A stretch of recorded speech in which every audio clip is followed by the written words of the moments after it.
Lava de vulcão não é brincadeira, né? A imagem que você acabou de ver é espetacular e tem tudo a ver com a experiência de um brasileiro na Itália. Experiência que não é de fazer inveja para ninguém. Ele e um amigo italiano foram conhecer o vulcão Stromboli, que se mantém ativo. Só que o que era para ser um passeio turístico se transformou num grande pesadelo. Rolou uma explosão bem fortinha agora. Tá caindo as pedras. Olha lá. Nossa Senhora. No topo do vulcão, a natureza surpreende e assusta. Um turista brasileiro grava as explosões e logo percebe o perigo. This is the rocks.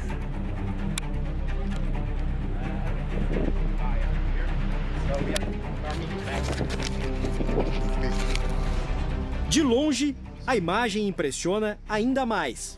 A coluna de fumaça pode ser vista a muitos quilômetros de distância. Deixa os 400 moradores da ilha em alerta. Ameaça a vida de quem está mais perto do vulcão. Experiência que Thiago Takeuchi não vai esquecer. Foram 2 segundos para eu perceber que ficou perigoso, porque explode e o negócio começa a crescer, assim, a cada segundo o negócio aumenta exponencialmente, assim, a fumaça e aquela lava vermelha, alaranjada. Faz 2 meses e meio que o Thiago chegou à Europa. Era uma viagem que ele sonhava fazer há muito tempo. Primeiro, ele passou por Portugal, depois foi à Espanha, França e aí chegou à Itália, onde fez amigos. E um deles falou sobre esse vulcão, o Stromboli, né, Thiago? E logo, de cara, você se interessou por conhecer esse lugar, né? Sim, eu fiquei fascinado com a ideia de chegar na boca do vulcão e ver a lava ali de perto, né? O amigo italiano, Massimo Imbesi, de 35 anos, serviu como um guia na longa caminhada para chegar a uma distância de 400 metros do topo.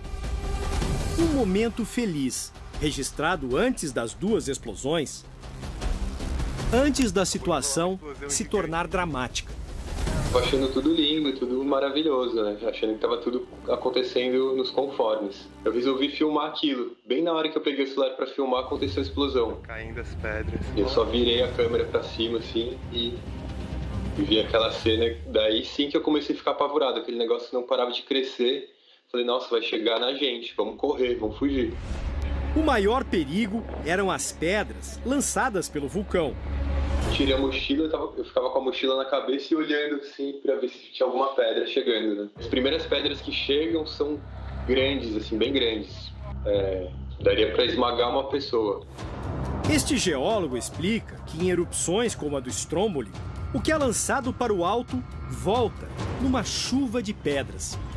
Esse material pode chegar a um tamanho de um carro popular, por exemplo. Então, você tem aí a possibilidade disso subir uma quantidade de metros consideráveis e cair destruindo tudo. A chuva de rochas incandescentes também provocou incêndios na vegetação seca. Thiago e Máximo acabaram cercados pelo fogo. A gente colocava a camiseta assim para respirar, mas mesmo assim os olhos ardiam muito. Muita fumaça, muita fumaça. Quando tentavam escapar, Thiago percebeu que o italiano começou a passar mal. A respiração dele começou a baixar a frequência e até o momento que ele chegou e sentou no chão. Só que aquele chão estava fervendo, né? Era praticamente brasa. Ele sentou porque ele não estava se aguentando em pé. Eu tentei segurar ele, falei, não senta porque você vai se queimar. E ele se sacudiu, tentou se livrar de mim e sentou porque ele não estava se aguentando. Daí eu tentei erguer ele de novo, ele não deixou. E começou já a falar, eu vou morrer. Thiago fez o que podia para salvar o amigo italiano, mas ele não resistiu. Quando a respiração dele parou, assim, eu tentei fazer a respiração boca a boca. Ele até voltou a respirar umas 2 ou 3 vezes, assim, mas chegou uma hora que não voltou mais. O vulcão fica em uma das 8 ilhas do arquipélago das Eólias, na costa da Sicília, na Itália. Além dele, existe outro lá em atividade, na ilha de Vulcano. O arquipélago é considerado patrimônio natural da humanidade. Um paraíso turístico na costa italiana. No verão europeu, atrai mais de 200 mil visitantes. Desde 1985, não ocorriam explosões tão fortes no Stromboli. A ilha ficou coberta de cinzas. Casas, ruas, até o mar foi atingido. O governo da Sicília decretou estado de calamidade natural na região. Pelo mundo, existem milhares de vulcões com ou sem atividade. Os ativos são aqueles que entram regularmente em erupção. Os outros acabaram adormecidos ao longo do tempo. Existem cerca de 1.500 vulcões ativos em todo o mundo. O Chile tem o maior número deles. São mais de 90 em plena atividade. Na Europa, a Itália e a Islândia são os países com mais vulcões.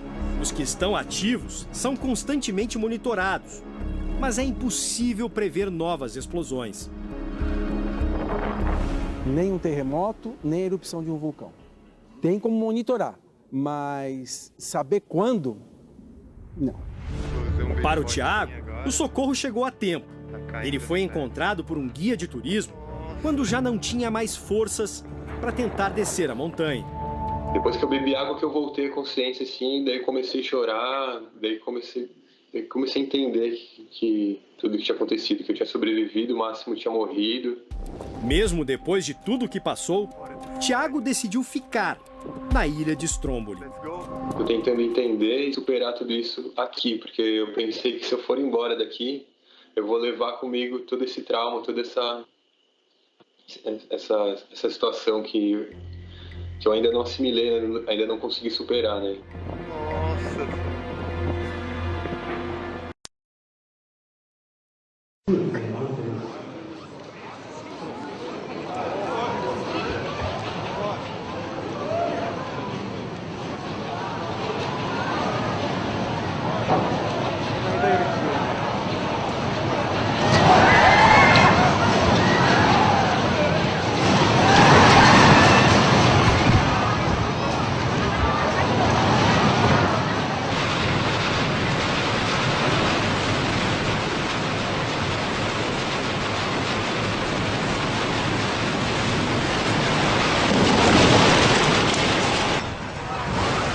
突き上げるような激しい揺れ。最大で震度7を記録しました。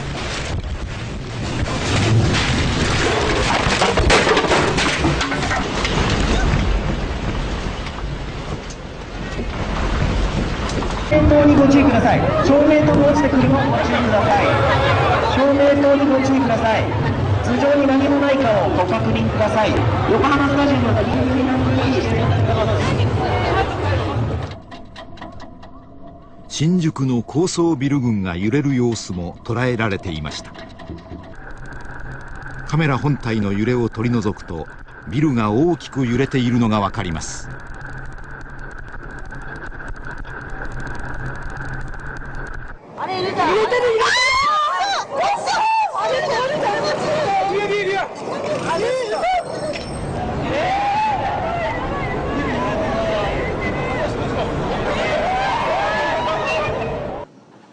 長くゆったりとした揺れ、長周期地震動がビルを襲いました。東京湾のコンビナートでは大規模な火災も発生しました。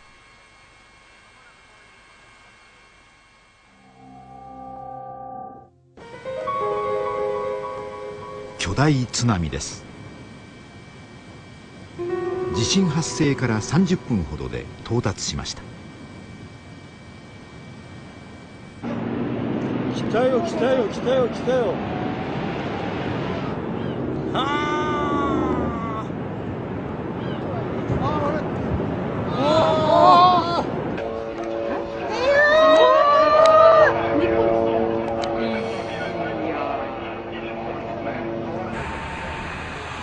津波の猛威が各地で撮影されていました。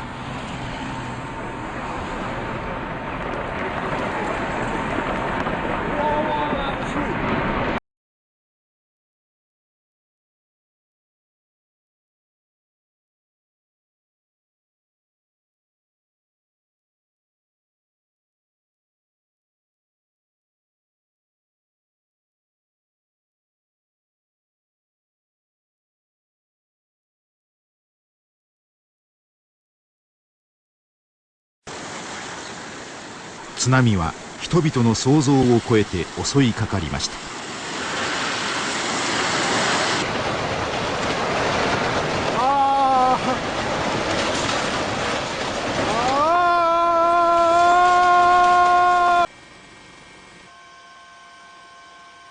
あらゆるものを飲み込んでゆきます。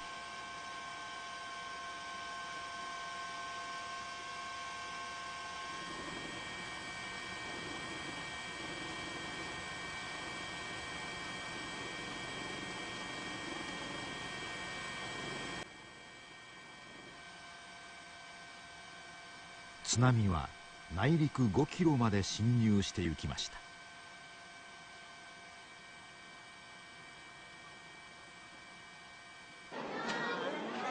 仙台空港も大きな被害を受けました。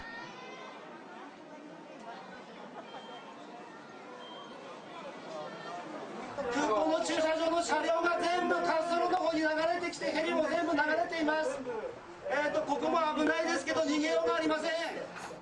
Bom, vocês viram que a aula hoje já começou de um jeito diferente, né? Antes do meu bom dia, bom dia, bom dia, vocês já tiveram aí um vídeo para dar o quê? Para dar uma apimentada aí na aula de hoje, para vocês poderem ter uma noção do tema que nós vamos trabalhar. Que tema é esse, né? Vulcões e terremotos. Então é um tema que eu particularmente gosto demais, né? Não que eu tenha assim uma paixão por tragédias, mas por tudo aquilo que envolve aí essa questão do tectonismo, né? Essa questão do vulcanismo, essa questão dos terremotos.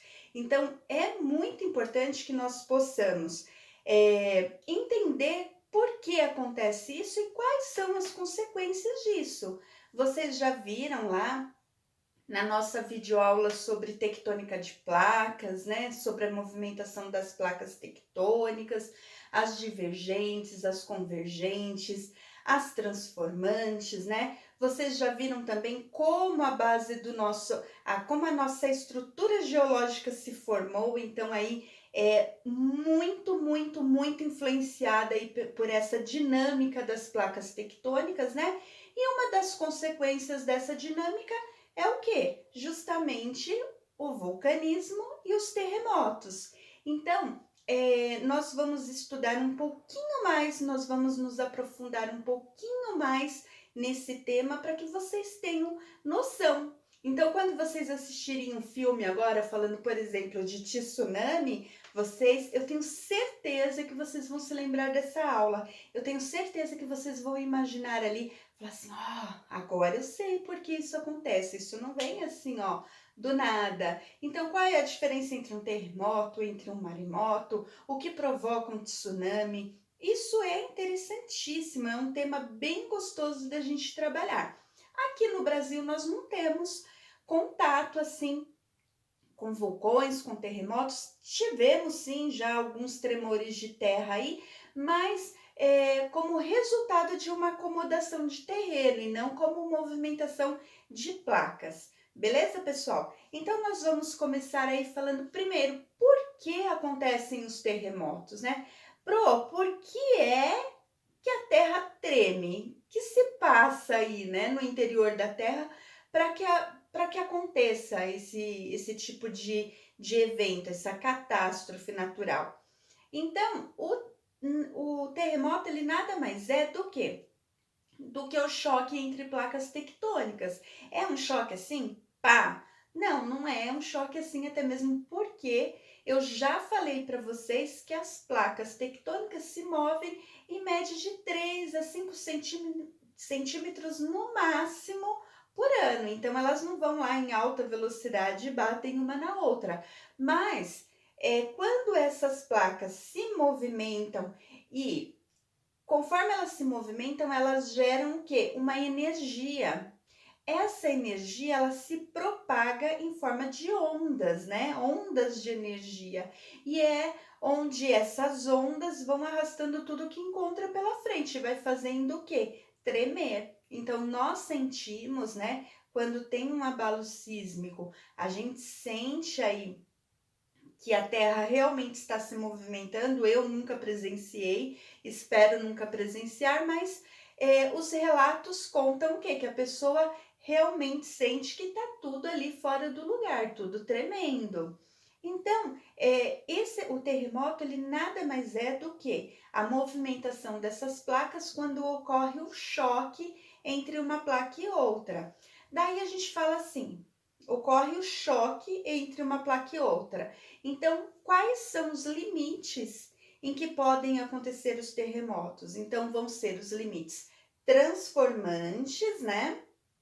E os limites convergentes. Em placas divergentes, não há esse atrito, pelo contrário, as placas estão se afastando. Então, terremoto é típico do quê? De limites transformantes e convergentes. Beleza, pessoal? Isso daí tem que ficar bem claro. Deixa eu pegar aqui o livro de vocês, né? Para que vocês possam se situar, eu estou aqui no capítulo 6 do livro do segundo bimestre, o livro azul, né?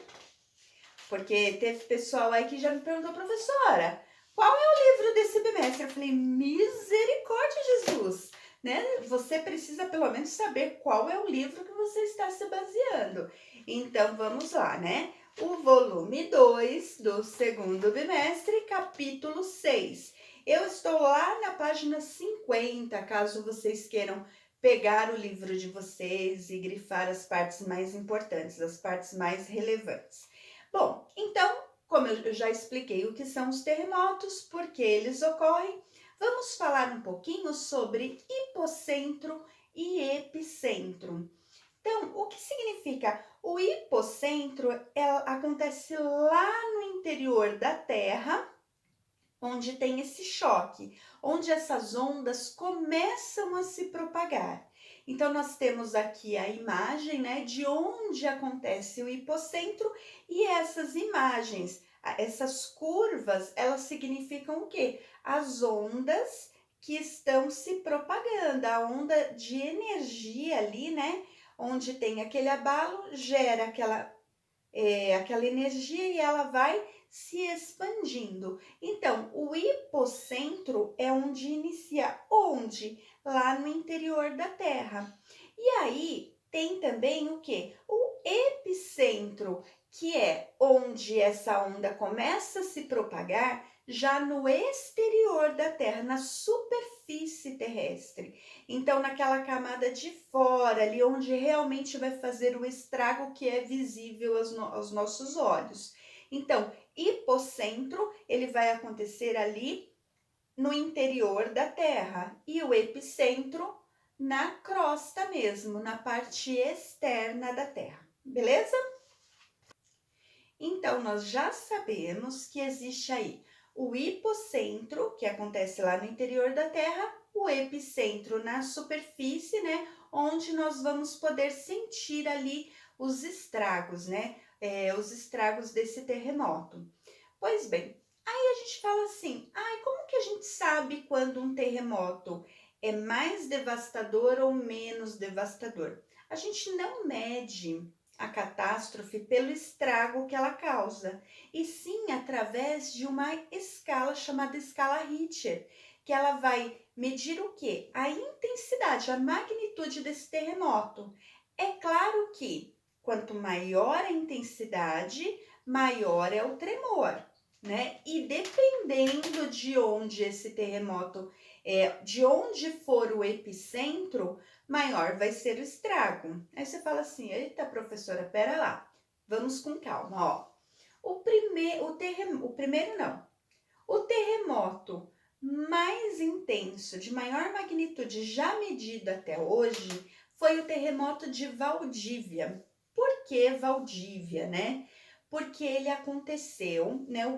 O epicentro dele aconteceu na cidade de Canete, que fica na região de Valdívia, lá no Chile. Esse terremoto, ele chegou a atingir 9,5 na escala Richter. Foi a maior intensidade medida até hoje. Quando foi que aconteceu esse terremoto? Esse terremoto, ele aconteceu em maio de 1960, lá no Chile. Para vocês terem ideia, um terremoto de magnitude 9,5, ele teve ali naquela época a morte de 1.600 pessoas. Esse abalo ele foi tão intenso que ele provocou um tsunami que atravessou o oceano e foi matar pessoas lá no Havaí. Então, foi um abalo grande? Foi. Só que daí a gente vê um terremoto, eu vou pegar os dados aqui no livro para eu não me perder e não falar bobagem. Nós tivemos o terremoto lá do Haiti, que teve uma escala menor, se eu não me engano foi 9.3, 9.2, acho que não tem aqui no livro de vocês, mas eu vou pesquisar e eu vou colocar aqui em algum lugar aqui no vídeo, tá bom? Então, assim, esse terremoto no Haiti, ele foi menos intenso, só que enquanto o de Valdívia teve 1.600 mortos, o do Haiti, que aconteceu em 2010, teve 316 mil mortes e devastou completamente o país. Em janeiro de 2010, um terremoto devastou o Haiti, deixando cerca de 300 mil mortos e outros 300 mil feridos. Uma década depois, o país, que já era um dos mais pobres das Américas, ainda sofre com extrema pobreza e uma economia em recessão. É o exato momento da tragédia aqui. No dia 12 de janeiro, uma quinta-feira, a cidade de Porto Príncipe, capital do Haiti, ficou coberta de poeira. O terremoto, de magnitude 7 na escala Richter, foi a cerca de 25 quilômetros da cidade, mas suficiente para ser considerado o quinto mais grave da história. Destruiu a maior parte de Porto Príncipe, incluindo o prédio do governo e a catedral. Deixou cerca de 300 mil mortos. E foi seguido de uma crise humanitária que deixou 1,5 milhão de pessoas desabrigadas. Após a tragédia, o país passou por sucessivas crises. A ajuda humanitária das Nações Unidas, que veio em seguida, contribuiu para um surto de cólera 10 meses após o tremor. Milhares de pessoas foram afetadas pela doença. Mais de 9 mil morreram. Relatórios recentes também acusam soldados das missões de paz de terem abusado sexualmente de mais de 2.000 mulheres haitianas durante os anos em que permaneceram no país. O resultado foram centenas de crianças abandonadas pelos pais. Uma década depois, a situação não é muito melhor. O país segue sendo o mais pobre das Américas.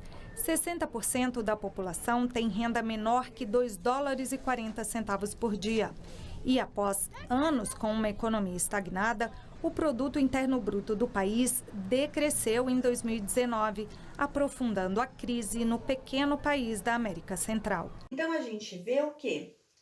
A intensidade, a magnitude, ela é relevante? Sim, ela é. Mas dependendo de onde acontece esse epicentro, o estrago vai ser maior ou menor. De que forma? Se o epicentro acontecer num local urbanizado, ou seja, numa cidade ou num país com densidade demográfica maior, com construções com menos infraestrutura, o estrago vai ser infinitamente maior, né? Então, quando a gente olha, por exemplo, aí o caso do Japão, né? O Japão teve lá um terremoto muito grande, né? Em Tóquio, que assim devastou ali a cidade. Foi uma coisa assim muito forte na época.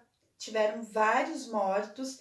E aí o que aconteceu? O Japão, ele criou toda uma estrutura agora anti-terremotos. Então, por exemplo, as estradas, elas foram feitas para serem mais resistentes a esse tipo de catástrofe. Os prédios do Japão, eu não sei se vocês já viram em reportagens, mas os prédios, quando acontece um terremoto ali no Japão, o prédio ele tem ali uma flexibilidade, eu não sei se essa é a palavra certa, mas a estrutura do prédio balança junto com a terra e aí esse prédio não cai, esse prédio não racha, não existem rachaduras, porque ele já foi construído preparado para isso.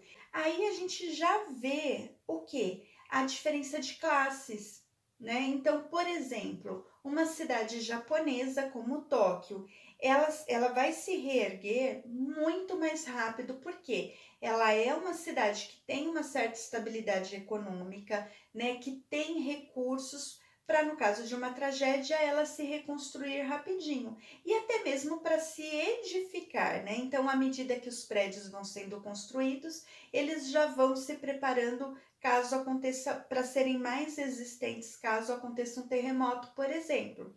Já países subdesenvolvidos, países mais pobres, eles não têm essa estrutura. Então, o que acontece? Um terremoto ele vai acabar com aquele país. Por exemplo, o Haiti, que já estava passando por uma série de conflitos, estava passando por uma questão de guerra civil ali dentro, que o país já estava assim com muitos problemas. Aí vem um terremoto. Como esse país vai se reerguer? Então a gente vê a diferença aí, até mesmo na reconstrução dos países. Um país mais desenvolvido economicamente, ele vai se reestruturar com muito mais facilidade do que um país que é assolado assim pela pobreza, pela miséria, né? A gente vê aí o Haiti, quantos haitianos têm vindo aqui para o Brasil? Por quê? Porque o país deles não consegue se reerguer, tá? Então, isso é uma questão muito séria? Sim, é uma questão muito séria, e a gente vê até aí a diferença, né, entre os ricos e os pobres. Os ricos, eles têm muito mais chance de sobreviver, de superar aí as grandes catástrofes. Agora nós vamos falar um pouquinho sobre os vulcões.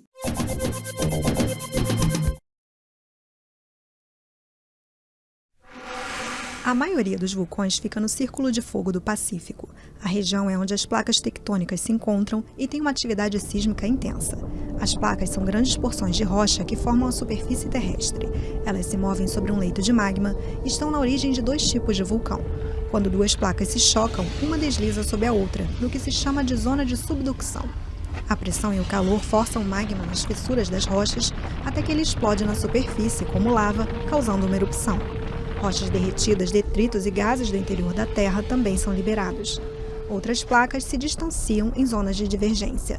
O magma preenche o espaço deixado e cria uma nova crosta. Quando isso acontece no mar, ilhas vulcânicas podem ser formadas. A atividade vulcânica também pode acontecer sob as placas tectônicas em áreas conhecidas como pontos quentes, quando o magma consegue atravessar a crosta. Os vulcões extintos não entraram em erupção em dezenas de milhares de anos. Os adormecidos apresentam inatividade temporária e os ativos expelem com frequência gás ou lava.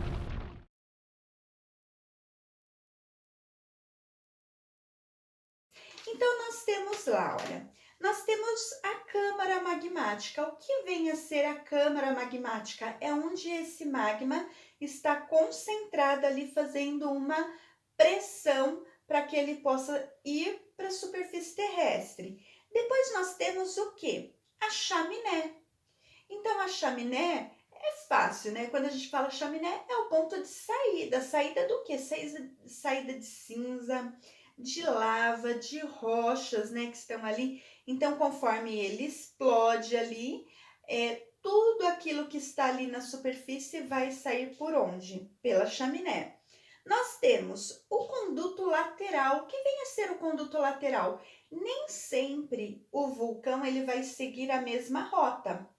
Então, imagina, ele está aqui, ó, indo da câmara magmática ali para a chaminé. Se tiver qualquer rachadura aqui pelas laterais, obviamente que essas rachaduras, essas fissuras vão ser tomadas por magma, certo? Então aí a gente chama do quê? De conduto lateral. Então a gente pode falar que às vezes um mesmo vulcão, ele tem várias saídas, né? É a mesma câmara magmática, só que tem várias saídas, beleza? A boca do vulcão a gente chama do quê? De cratera. Essa cratera, muitas vezes, quando o vulcão ele adormece, quando ele para de entrar em atividade, nessa cratera, muitas vezes se formam lagos, né? Então, lagos assim, de fundo vulcânico. Eu tive o privilégio de visitar uma cratera, né, de um vulcão lá no Equador, onde se formou um lago. Vou ver se eu consigo colocar a foto aqui para vocês, que é a Laguna Quilotoa, lá no Equador, um lugar assim lindíssimo. E aí, como esse vulcão ele adormeceu, pode ser que ele volte? Pode ser. Todo vulcão pode acordar um dia, né? Então, assim, esse vulcão adormeceu, ali na cratera se formou um lago. Nesse lago eu achei, assim, interessantíssimo, porque nesse lago não tem vida, por causa da quantidade ali de enxofre que tinha ali no interior do vulcão, né? No momento da erupção, essas cinzas, assim, carregadas de enxofre e de outros minerais, eles ficaram ali no fundo da cratera quando se solidificou, começou a chover, a água se acumulou ali, só que é uma água muito carregada de minerais. Então ali só tem a proliferação de algas. Então é um lago lindíssimo, mas que não tem nenhum outro tipo de vida. Certo, pessoal? Espero conseguir colocar aqui as fotos para vocês terem uma noção do que acontece. Agora que nós já falamos da teoria, vamos falar um pouquinho da prática, né? Vocês já viram aí como é que acontece as partes de um vulcão. Então vamos conversar um pouquinho sobre as grandes erupções aí vulcânicas da história. Vocês já assistiram um documentário, então eu não preciso ficar me prolongando muito aí nessas questões. Mas tem algumas coisas que eu gostaria de falar com vocês, né? Então nós temos aí lá no livro de vocês, se vocês quiserem seguir depois, nós podemos verificar ali que está citando a erupção do vulcão Krakatoa, que fica na ilha de Krakatoa, lá na região da Indonésia.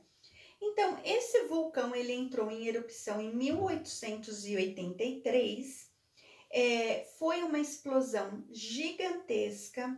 Para vocês terem ideia, os piroclastos, que são aquelas rochas, às vezes incandescentes, eles foram expelidos a 27 quilômetros de distância, ou seja, é muita coisa. Então, só aí dá para vocês terem uma ideia do estrago que foi, né?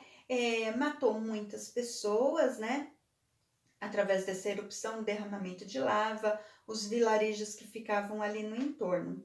Outra coisa também que não está aqui no livro, mas eu queria até contar um pouquinho para vocês, porque eu tive o privilégio de visitar e de presenciar e de ver de perto ali a dimensão, né, do que aconteceu sobre Pompeia, né, que ficava à beira do vulcão, às margens, né, uma cidade ali que ficava às margens do vulcão, e essa cidade ela foi completamente soterrada pelas cinzas vulcânicas, por esse material vulcânico. O que aconteceu? Essa vila, que não era uma vila pequena, era uma cidadezinha, na verdade, né, tinha tudo ali, tinha comércio, tinha cidades, tinha anfiteatro, era assim, uma cidade assim, relativamente grande para a época, né? Então a cidade de Pompeia, o vulcão entrou em erupção, as pessoas, né, pelo que nós podemos ver ali e ouvir quando nós estivemos ali, as pessoas estavam dormindo no momento que o vulcão entrou em erupção, e o que provocou a morte das pessoas não foi assim a lava incandescente, né? Porque quando a gente fala em erupção vulcânica, a gente tem aquela ideia das pessoas ali na lava, morrendo queimada.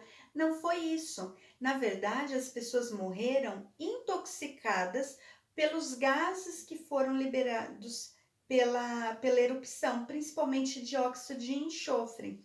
Então, muitas pessoas morreram dormindo, né? Outras acordaram, tentaram ainda se proteger.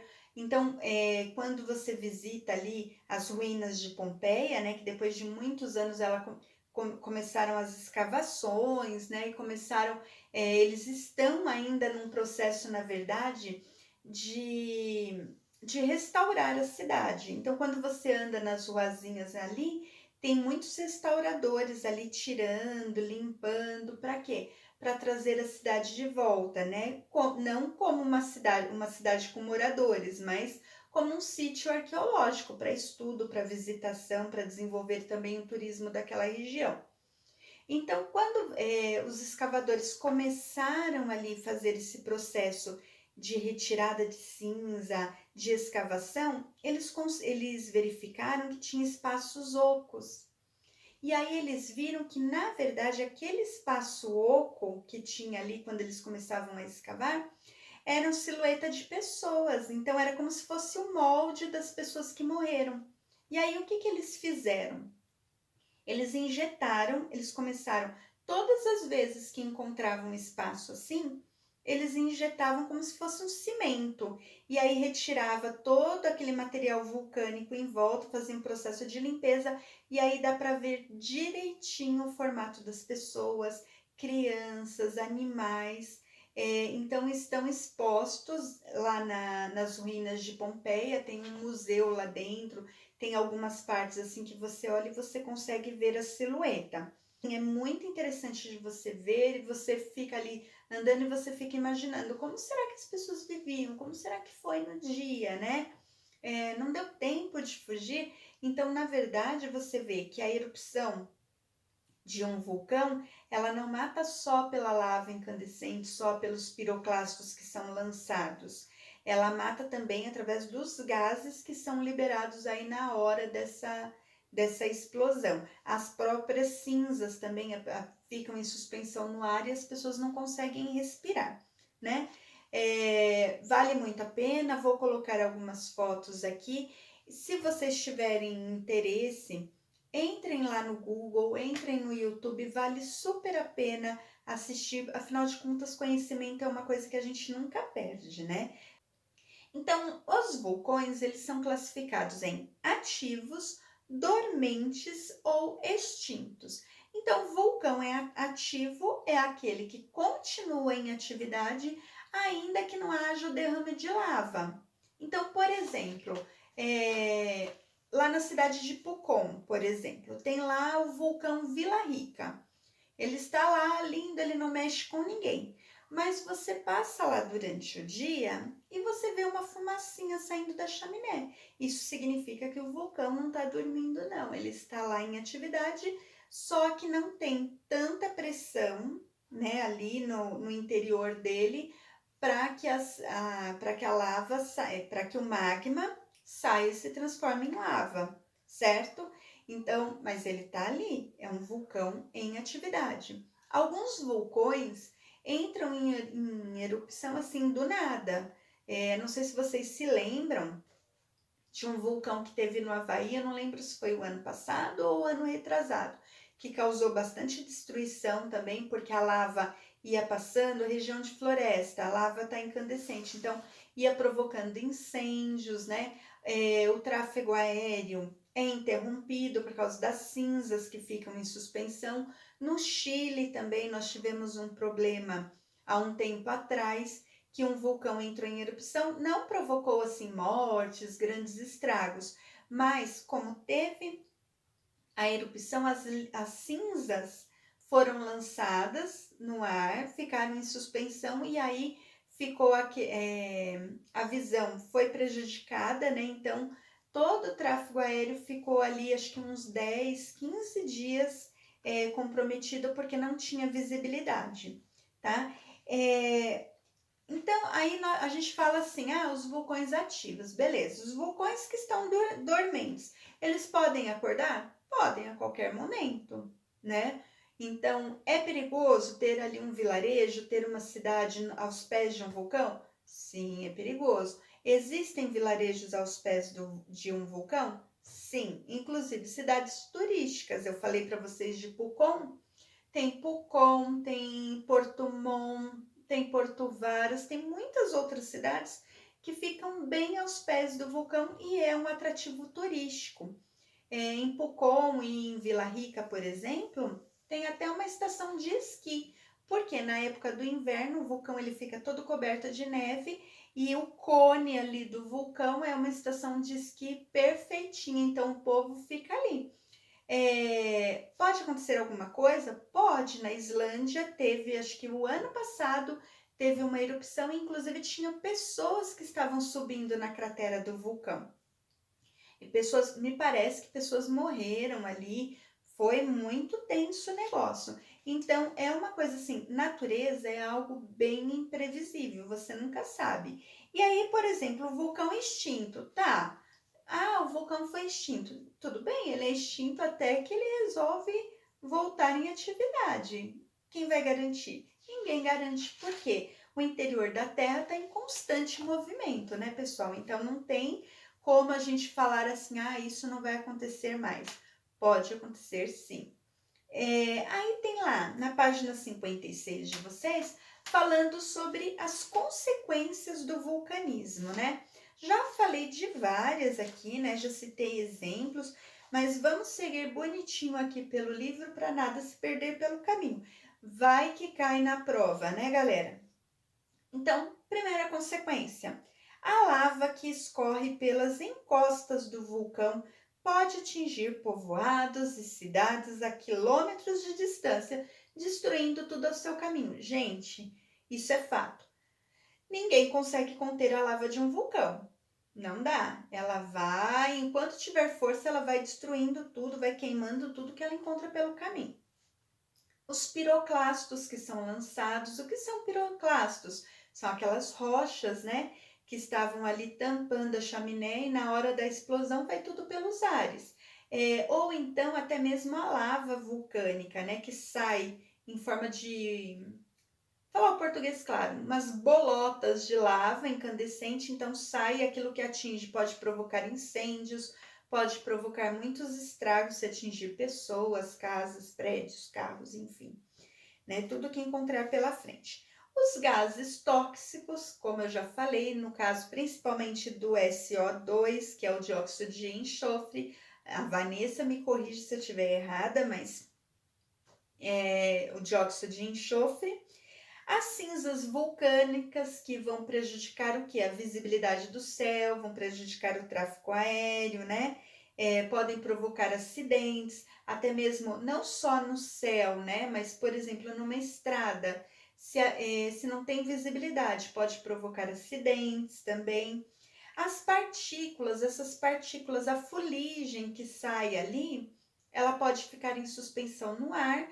Aí o raio de sol bate tem muita partícula em suspensão. A radiação acaba voltando e não atinge o solo. E aí isso vai dar toda uma questão ambiental ali que pode prejudicar o quê? Pode prejudicar a agricultura.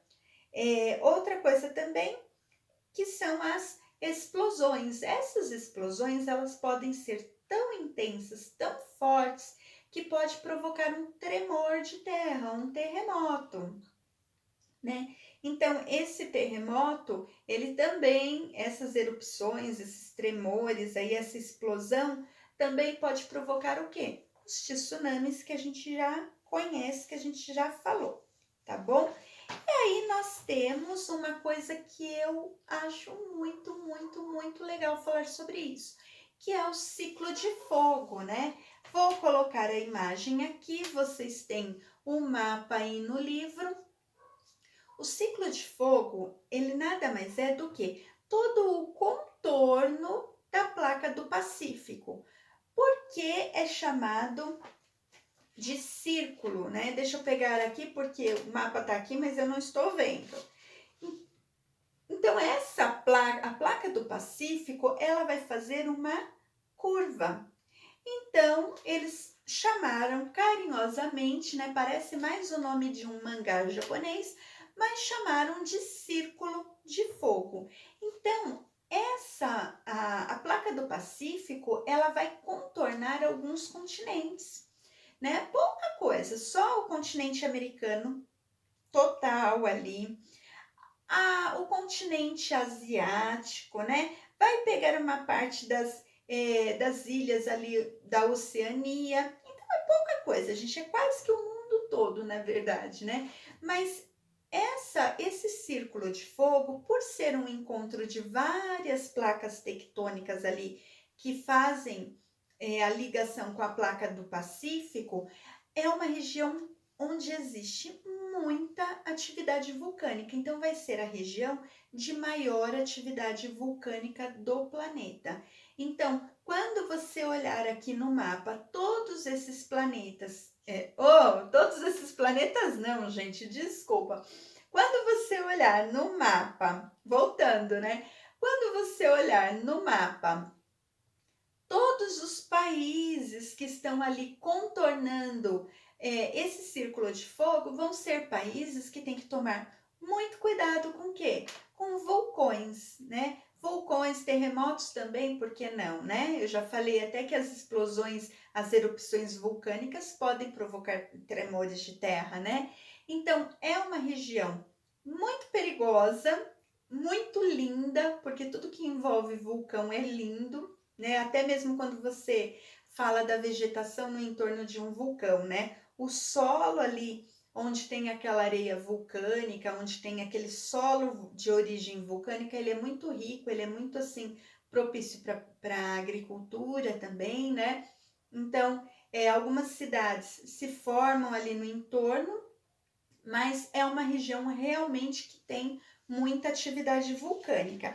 E aí, nem tudo, né, são tragédias, nem tudo são catástrofes, né? Nem tudo é perigo. A gente tem também o lado positivo, que é principalmente em geografia, a gente fala muito sobre isso, principalmente a geração da energia geotérmica, que utiliza o quê? Esse calor que vem dessas fendas, dessas falhas, que é transformado em quê? Em energia elétrica. O país que mais utiliza essa fonte de energia é a Islândia.